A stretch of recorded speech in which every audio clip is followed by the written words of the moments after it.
할렐루야. 한 주간 평안하셨습니까? 사도신경 하시고 오늘 말씀 보시기 바랍니다. 마태복음 4장 1절로 11절입니다. 성경에 사람은 겉을 보지만 하나님은 우리 중심을 보신다고 하셨습니다. 이스라엘 민족이 처음에 왕을 세울 때 사람들은 겉을 보았어요. 사울을 보고 자기들보다 키가 한 자나 더 크고 또 풍채도 좋아서 왕으로 삼기를 좋아했다라고 하였습니다. 분명히 사울은 멋진 겉모습을 하고 있었습니다. 얼굴도 잘생기고 또 집도 이렇게 집안도 좋아가지고 옷도 잘 입고 풍채도 좋았습니다. 그러나 겉만 보고 세운 사울왕은 하나님을 온전히 따르지 않았습니다. 하나님 명령을 어기고 자신이 하고 싶은 대로 하는 경우가 많았어요. 또 사람들 눈치를 보면서 맞추기에 급급했습니다. 그러다 결국 정신까지 이상해져서 세 아들과 함께 전쟁터에서 죽고 맙니다. 죽은 뒤에도 시신이 묻히지 못하고 적들에게 빼앗겨서 성문 앞에 내어 걸리는 그러한 수모를 겪기도 합니다. 그러나 다윗은 외적으로는 별로 특별한 부분이 없었습니다. 키도 작고 풍채도 왜소했습니다.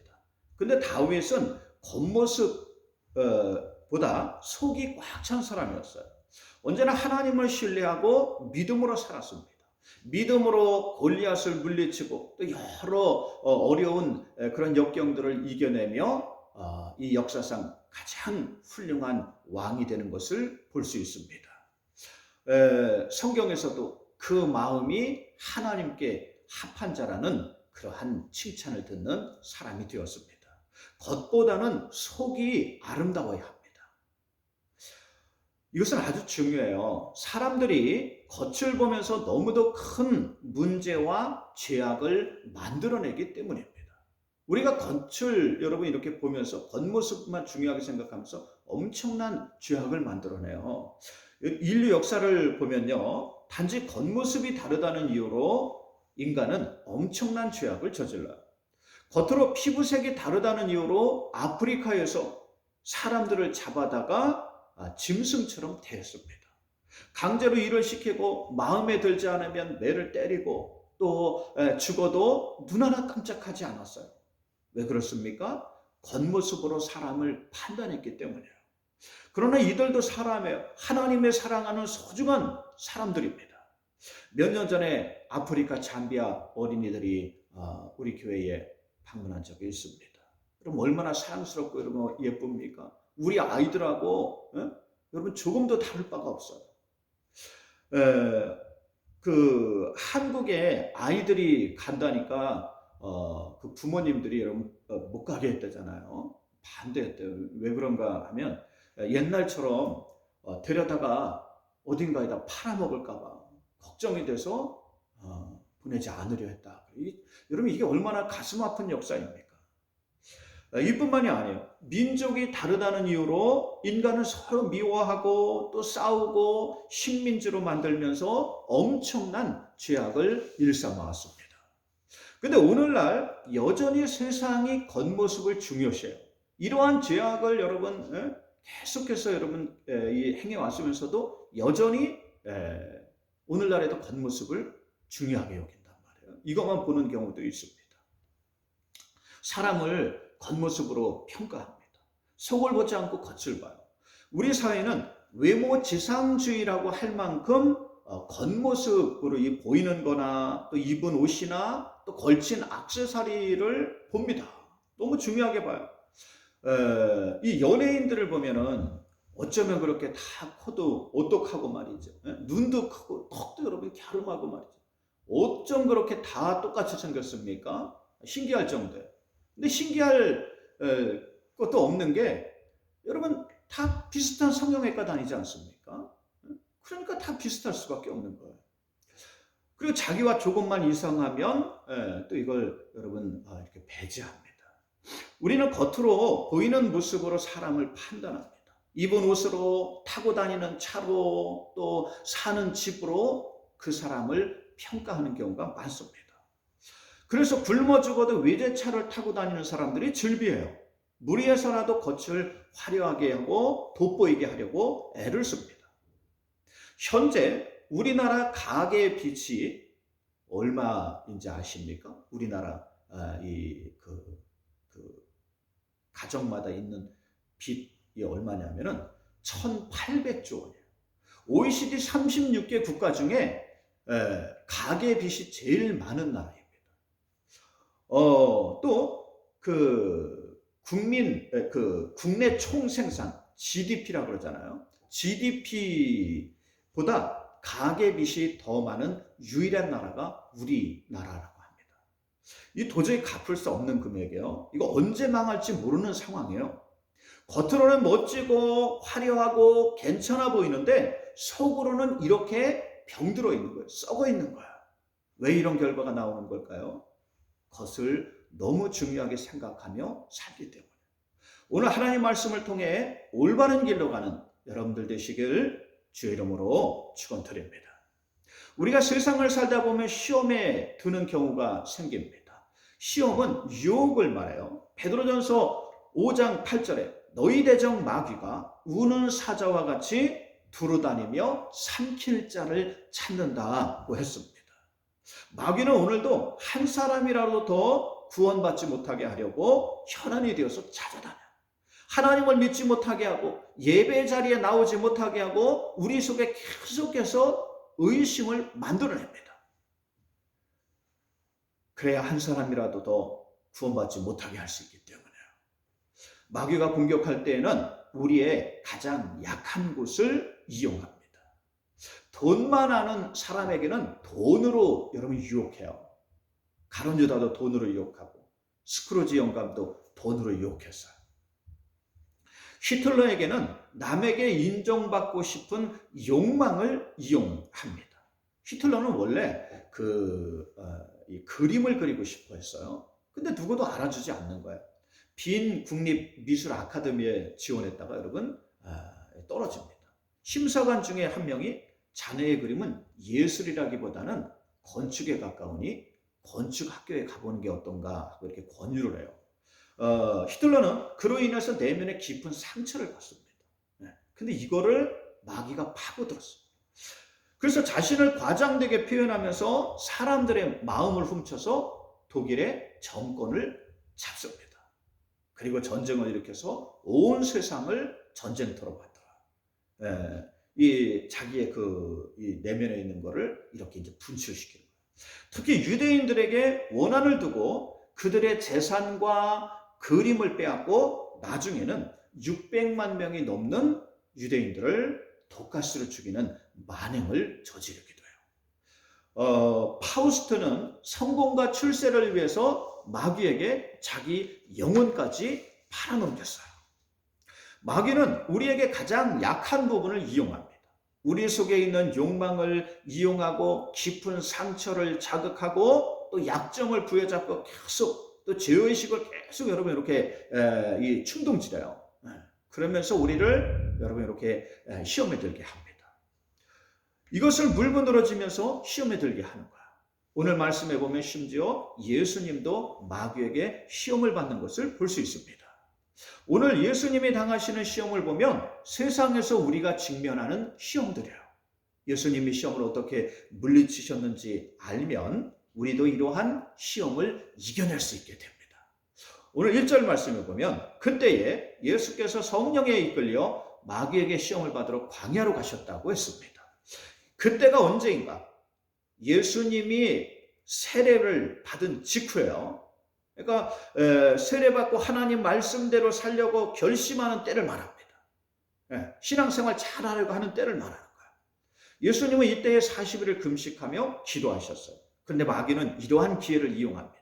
3절에 시험하는 자가 예수께 나와 이르되 내가 만일 하나님의 아들이거든 이 돌들을 명해서 떡덩이가 되게 하라 하고 유혹합니다. 배가 고픈 걸 이용해가지고 먹을 것으로 유혹하는 거예요. 우리도 이러한 유혹을 조심해야 됩니다.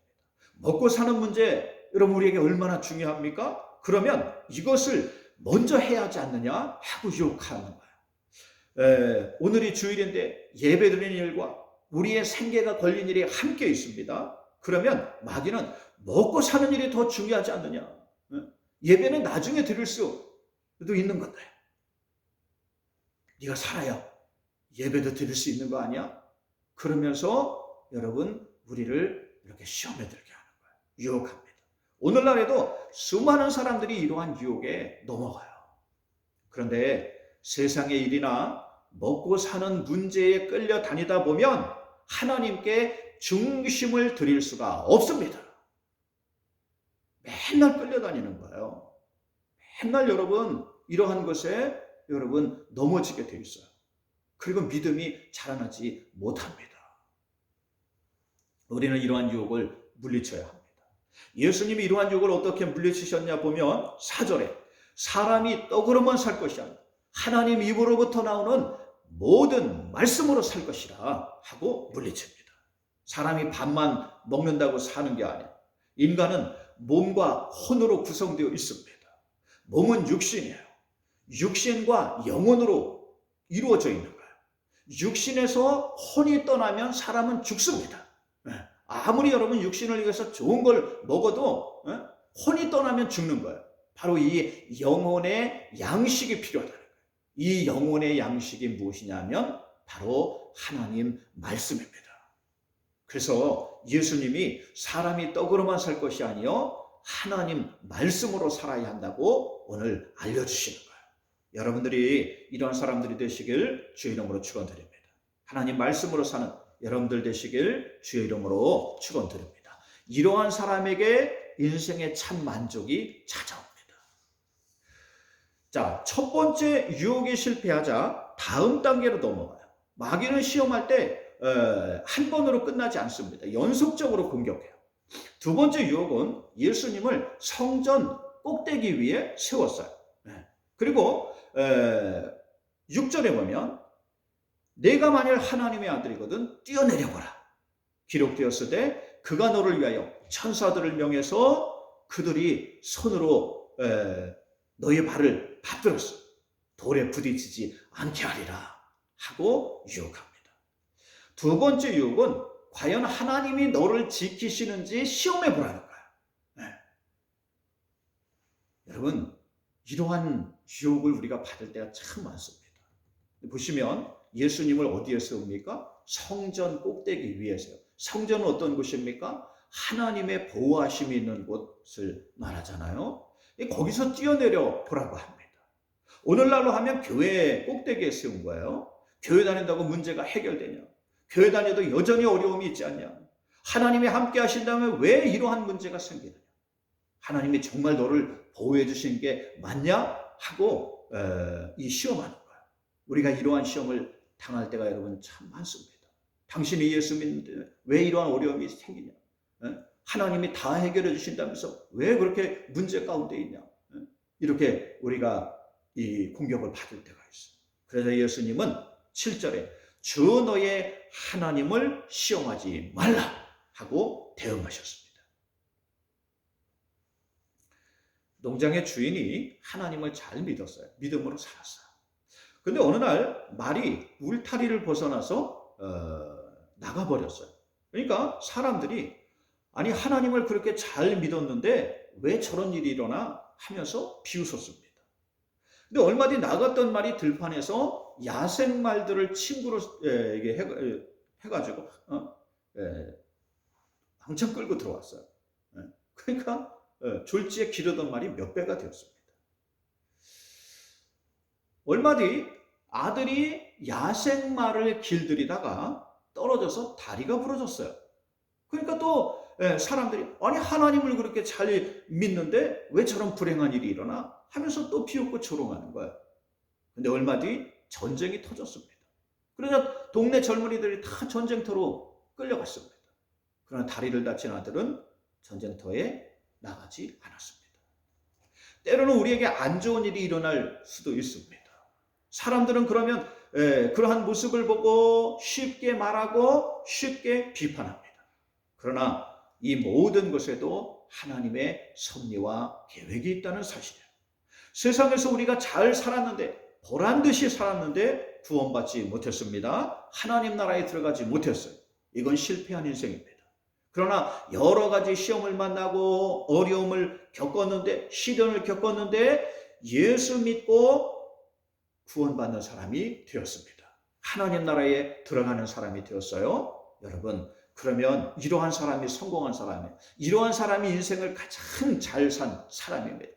세상에서 잘 돼가지고 성공하고 여러분 이게 진짜 여러분 성공한, 여러분 이게 잘 사는 인생이 아니에요. 여러 어려움을 겪고 시련을 겪거든. 그 속에서 이것을 이겨내고 예수 믿고 구원받는 사람이 정말 이 인생을 잘 산 사람이고 성공한 사람이라. 여러분들이 이러한 사람들이 되시길 주의 이름으로 축원드립니다. 그러자 이번에는 8절에 마귀가 그를 데리고 지극히 높은 산으로 올라가서 천하 만국과 그 영광을 보여주면서 자기에게 경배함이 이 모든 걸 주겠다고 유혹해요. 이 마지막 유혹은 여러분 이게 뭡니까? 성공하고 출세하는 유혹이에요. 시간이 흐르고 인생에 이 경륜이 연한이 쌓일수록 참 물리치기 어려운 유혹이죠. 그런데 한번 보십시오. 우리나라 세조 임금이 있어요. 네 번째, 조선의 네 번째 임금인 세조 임금은 어린 조카 단종을 내어쫓고 자기가 왕이 되었어요. 조선 천지가 자기 소유가 됐습니다. 그래서 조카도 영월로 유배보냈다가 거기서 죽여요. 그 시신도 물에 던져서 거두지 못하게 했습니다. 그리고 10년 동안 10년이에요. 10년 동안 부귀영화를 누렸어요. 그런 나중에 알 수 없는 피부병에 걸려가지고 괴로워합니다. 또 밤마다 악몽에 시달리면서 얼마나 여러분 이게 이 끝이 안 좋은지 몰라요. 결국 고통스럽게 죽고 말았어요. 손자가 연산군으로 여러분 이 역사상 가장 악한 왕이 나옵니다. 과연 이것이 성공한 인생일까요? 자신의 인생도 비참해졌고 이 또 수백 년 동안 죽어서도 욕을 먹는 실패한 인생이 된다는 사실이에요. 근데 인간은 이러한 역사를 되풀이합니다. 북한의 김일성은 세상의 성공을 위해 하나님을 버렸습니다. 그의 어머니는 권사로 이름도 강반석이에요. 성경에 나오는 반석입니다. 김일성은 어릴 때 주일학교를 다녔는데 회고록에서 자신이 제일 존경하는 사람이 바로 손정도 목사라고 하였습니다. 그러나 성공을 위해서 하나님을 버리고 자신을 신으로 섬기게 했습니다. 전쟁을 일으켜서 수많은 사람들에게 아픔을 주었습니다. 그리고 지금은 지옥에서 영원한 형벌 가운데, 고통 가운데 있다는 사실입니다. 또 전두환은 광주에서 무고한 시민들을 죽이면서 정권을 잡았어요. 그리고 8년을 대통령을 해먹었습니다. 자기에게 저항하는 사람들은 모두 다 빨갱이로 몰아서 잡아 가두었어요. 데모하는 학생들을 잡아다가 고문하고 그 중에 죽는 사람들도 있었어요. 박정철군 사망 사건으로 민주화 시위가 격해지면서 이 정권에서 내려왔습니다. 이후 비리 혐의로 감옥에 갔다가 이리저리 도망 다니다가 집 밖에도 편하게 나오지 못하면서 살다가 여러분 죽었습니다. 여러분 과연 이것이 성공한 인생입니까? 여러분 이러한 세상이 자기 마음대로 여러분 몇 년 된다고 해서 정말 이게 잘 사는 인생이 될까요? 결코 그렇지 않습니다. 이러한 유혹에 예수님은 10절에 사탄아 물러가라 기록되었을 때 주 너의 하나님께 경배하고 오직 그를 섬기라 하고 물리칩니다. 사탄은 누구이냐? 여러분 성경에 원래 사탄은 고유명사가 아니에요. 우리는 여러분 딱 하나의 고유명사로 사탄 하면 딱 들어오잖아요. 그게 아니라 대적자, 또 비방자, 거짓말, 고소자, 방해자, 회방하는 그런 일들, 이러한 것들을 다 총체해서 사탄이라고 합니다. 하나님을 대적하거나 비방하는 것을 사탄이라고 해요. 우리도 잘못하면 누구나 사탄 짓을 할 수 있다는 사실이에요. 하나님의 일을 생각하지 않고 사람의 일을 생각하면 이게 사탄 짓을 하는 거예요. 이해가 되십니까? 예를 들어 보면 성경에 예수님이 마지막 구원 사역을 위해서 십자가를 지시기 위해 예루살렘으로 올라가시잖아요. 막 출발하시려고 할 때 그 앞에를 수제자인 베드로가 막아섭니다. 그러면서 뭐라 그러냐면, 예수님 지금 정신이 있습니까? 무슨 소리를 하십니까? 지금 당신의 인기가 얼마나 높은지 모릅니까? 당신이 원한다면 지금 당장이라도 사람들을 모아서 저 로마 세력을 물리치고 강력한 왕국을 세울 수 있습니다. 그러면 거기서 우리가 다 높은 자리 하나씩 다 해먹을 수 있는데 무슨 소리를 하십니까? 하고 막아서요. 그래서 예수님이 베드로를 향해서 사탄아 물러가라. 너는 사람의 일만 생각하고 하나님의 일을 생각하지 아니하는도다 하고 아주 험하게 책망하십니다. 뭐예요? 예수님의 수제자까지도 사탄 짓을 할 수 있다는 겁니다. 세상에서 하나님의 일은 생각하지 않고 나만 위해, 내 이익만 위해, 내 욕심만 위해 살면 이것이 사탄 짓을 하며 사는 것입니다. 우리가 이렇게 되지 않도록 조심해야 돼요. 하나님 말씀으로 이러한 유혹을 이겨내시길 주의 이름으로 축원드립니다. 그리고 우리가 꼭 알아야 할 것은 마귀에게는 세계 만국을 줄 권한이 없다는 거예요. 속이는 겁니다. 사무엘상 2장 6절로 8절에 사람을 살리기도 하시고 죽이기도 하시는 분이 하나님이라고 하셨어요. 사람을 가난하게도 하시고 부하게도 하시는 분이 하나님이라고 하셨어요. 사람을 낮추기도 하시고 높이기도 하시는 분이 하나님이라고 하셨습니다. 모든 권한이 하나님께 있다는 사실이에요. 마귀에게 하나님이 이러한 권한을 주신 일이 없습니다. 성경에 보면 마귀가 욥을 시험할 때도 하나님의 허락을 받아야 했습니다. 마귀가 욥을 계속해서 비방해요. 하나님 앞에 여러분 와가지고 욥이 시련을 당하면 하나님을 거부할 것입니다. 하나님을 버릴 것입니다. 하나님이 다 지켜주고 보호해주니까 하나님 믿는다고, 믿음으로 산다고 하는 거 아닙니까? 하고 계속 비방하고 고소합니다. 그러나 하나님은 욥을 믿었어요. 그래서 마귀에게 시험하도록 허락합니다. 그러자 마귀가 사정없이 욥을 쳤어요. 가진 것을 다 잃어버리게 합니다. 또 집이 무너져서 사랑하는 자녀들을 한 번에 잃는 불행을 겪게 합니다. 나중에는 머리에서 발끝까지 온몸에 병이 드는 고통을 가했습니다. 마치 자기에게 모든 권한이 있는 것처럼 행동을 했어요. 그러나 이 모든 것이 하나님이 허락하신 것에 불과해요. 마귀에게는 어떠한 권한도 없다는 사실이에요. 성경에 하나님이 만왕의 왕이라고 하셨습니다. 만왕의 왕이신 예수님에게 모든 권한이 있다는 사실이에요. 그러므로 이러한 예수 그리스도를 여러분 중심에 모시길 주의 이름으로 축원드립니다. 왜 교회 나와서 자꾸 예배드려야 되느냐? 여러분 우리의 중심에 예수님을 모실 수 있게 되기 때문에 그렇습니다. 그러면 이렇게 되면 모든 유혹을 이겨낼 수 있어요. 11절에 이에 마귀는 떠나고 천사들이 나와서 수종드니라 라고 하였습니다. 여러분들이 이러한 사람들이 되시길 주의 이름으로 축원드립니다. 하나님 말씀으로 시험을 이겨내고 승리하는 여러분들 되시길 주의 이름으로 축원드립니다. 기도합니다.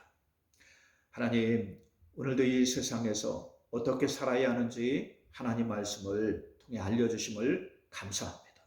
내가 나만 위해서, 정말 내 유익만 위해서, 이익만 위해서 내 생각만 하며 살고 있지는 않습니까? 이것이 사탄 짓을 하는 것인 줄도 알지 못하고 마치 세상에서 성공인 줄 알고 이것이 잘 사는 것인 줄 알고 착각하고 있지는 않습니까? 하나님 말씀을 통해 알려주시고 깨닫게 하시옵소서. 그 중심을 우리 하나님께 드리고 그 중심에 예수 그리스도를 모시고 이 세상을 올바로 살아가는 이 방송을 듣는 모든 사람들 되도록 인도하여 주시옵소서. 예수님의 이름으로 기도 올려옵나이다. 아멘. 여러분 주기도문 하시고 예배 마치시기 바랍니다. 그리고 광고 하나만 합니다. 다음 주에는 저희 교회가 창립된 지 18주년이 되는 창립 기념주일이 되겠습니다. 여러분 사명 잘 감당할 수 있도록 기도해 주시고 다음 주에 꼭 나와서 함께 예배드리고 다음 주에는 오래간만에 야유회도 좀 가려고 그래요. 설악산 단풍이 예쁘게 물들었다 그래서 가서 좀 보고 함께 보고 오려고 합니다. 간단한 차림으로 오시면 교회에서 김밥 좀 이렇게 식사하고 설악산 함께 갔다 올 수 있도록